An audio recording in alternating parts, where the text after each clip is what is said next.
Seguimos en Entre Líneas y vamos a hablar de la economía, como mencionábamos en la apertura. Ya está comunicado con nosotros Salvador Vitelli, analista económico de aquí, de nuestra zona, Así justamente.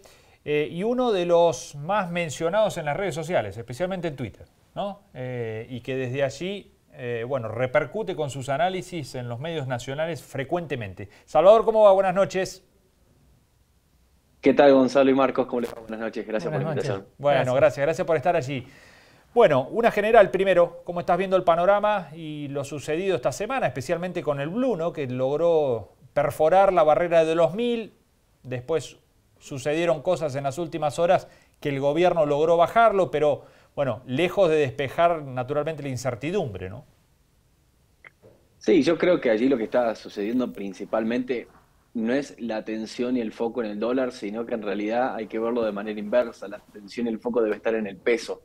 Justamente lo que estamos viendo en estos últimos días es una fuerte huida, una fuerte repulsión de la moneda, que bueno, los ahorristas y los mismos gente de a pie no quiere billetes, no quiere pesos y trata de refugiarse en cuanto activo encuentra, llámese mercadería, llámese dólar, llámese activos financieros, y eso es un poco lo que está pasando. Yo en lo que comentaba en distintas charlas era de que, en definitiva, hoy no es lo que hay que mirar el dólar, sino justamente la inversa, es el peso y la brecha que hoy tenemos actualmente, que es una brecha que es muy fuerte de ver, incluso en términos históricos, está reflejando eso, un fuerte repudio a la moneda, sobre todo también impulsado por un tipo de cambio oficial que lo han decidido arbitrariamente mantener fijo, y que bueno, termina perjudicando todo un escenario que ya de por sí venía frágil y que al mismo tiempo donde el déficit fiscal se va acrecentando, que las distintas decisiones políticas van en contra de una sintonía que podría llegar a aterrizar a buen puerto,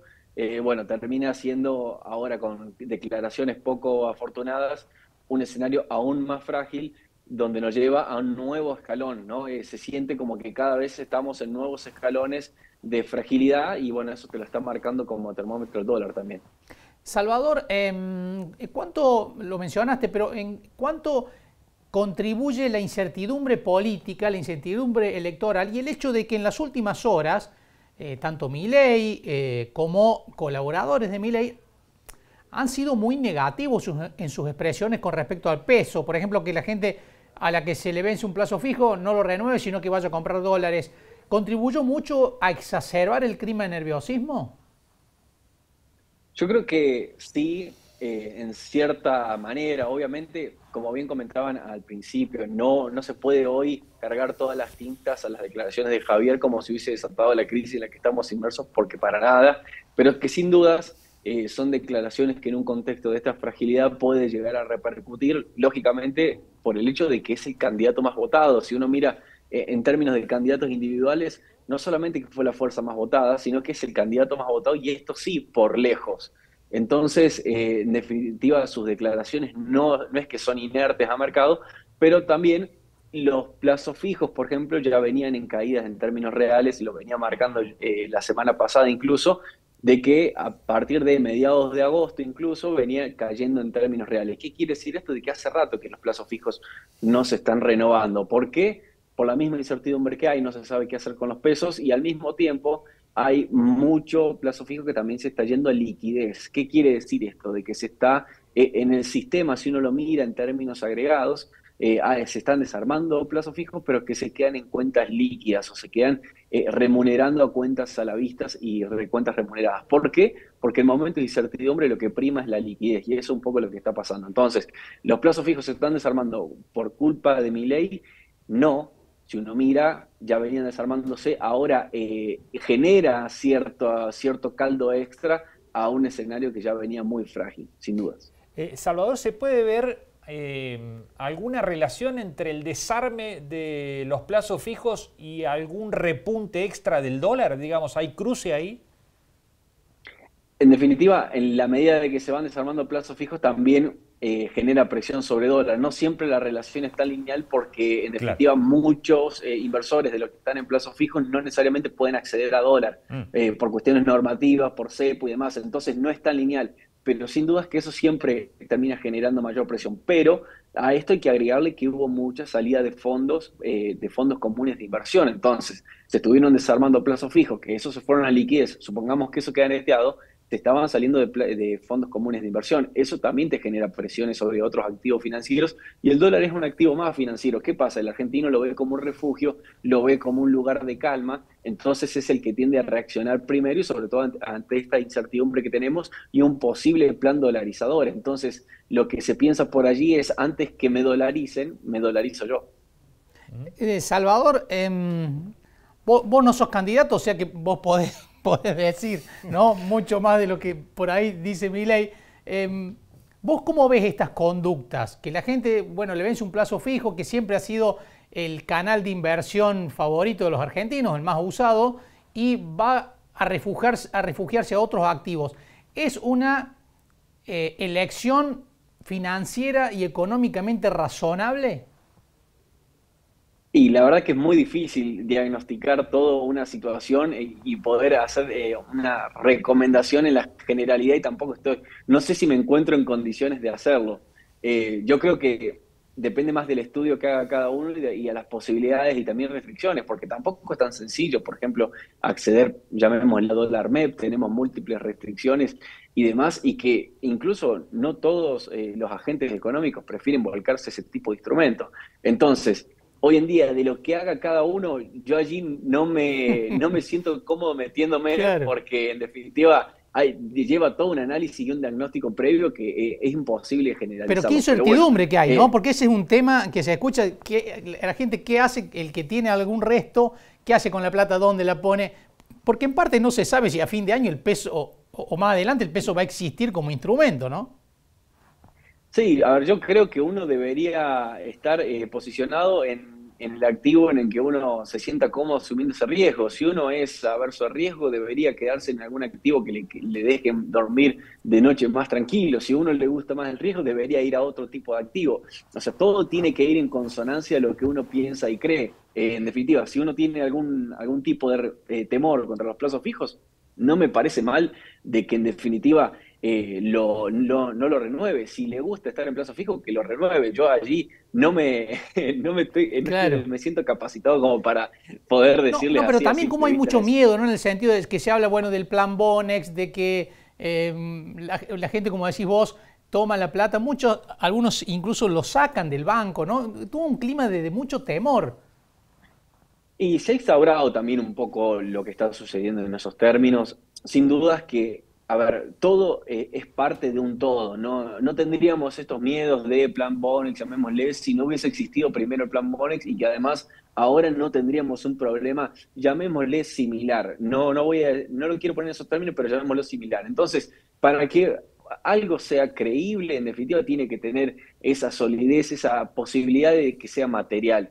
Y justamente en Argentina es la tierra de posibilidades en todos los aspectos y hace que hoy en día en el inconsciente colectivo se mezclen confusiones como un corralito, un Bueno, lo plan dijo Bonex, Massa, un ¿no? En algún Rodrigazo, momento. Massa en algún etcétera. momento dijo, miren que Milei es plan Bonex.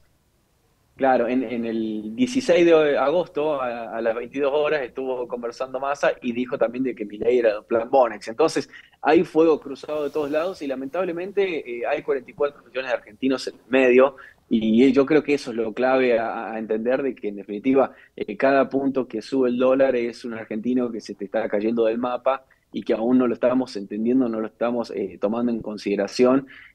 Me parece que deberíamos ir a, aunque sea un escenario de mayor estabilidad. Bueno, yo el otro día comentaba, se está planteando mucho el escenario de segunda vuelta y la verdad que eso para el escenario en el que tenemos de volatilidad, incertidumbre, no sé si hasta qué punto es bueno.